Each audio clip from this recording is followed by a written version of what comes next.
what's going on? It's mine, Daddy. Noah keeps taking away from me. Noah, give it back. No. Noah, give it back. No. I said give it back now. Noah! Larry, what the hell are you doing? Larry! Larry, you can't just... Oh, Larry! Larry! Oh, are you all right? How did...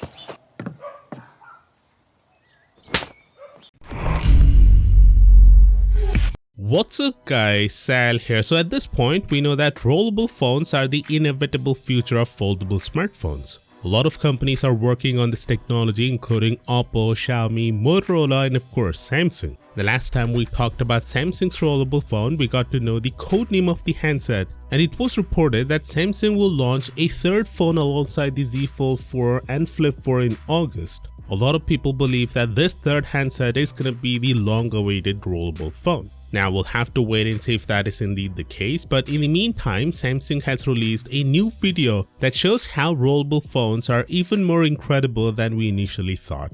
You see, rollable or slidable phones we've seen so far stretch from one side with a tap of a button to reveal a bigger screen.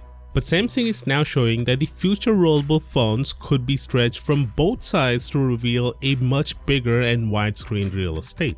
Not only that, Samsung is showing that they can make rollable phones that can expand in a vertical direction as well. So you have a phone of Oppo's fine-end form factor stretching out to become Sony's form factor to give you that tall aspect ratio.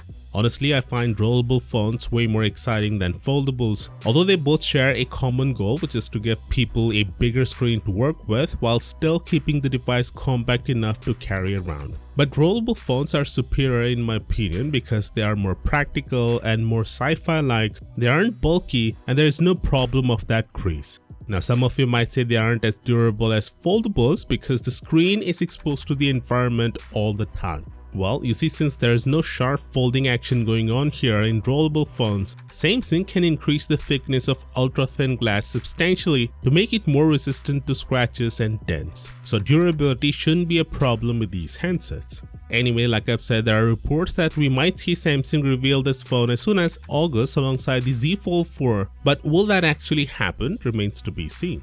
With that said, last year Brazil fined Apple $2 million as punishment for violating consumer laws and disrespecting Brazilian customers by not shipping chargers inside the box, as authorities in Brazil claim that the charger is an essential part of the smartphone. And now Samsung is finding itself in a similar situation as well. More than 900 consumer rights groups have taken legal actions against Samsung and Apple, so it seems both these companies are in for a hefty fine. By the way, both Samsung and Apple also got fined $5 million in Fortaleza for the same. But then again, Apple saved or made $6.5 billion in just 1 year by removing these accessories, so I don't think these companies would even care about these little fines. Anyway, do consider subscribing for more videos like this, and as always, I'll see you tomorrow.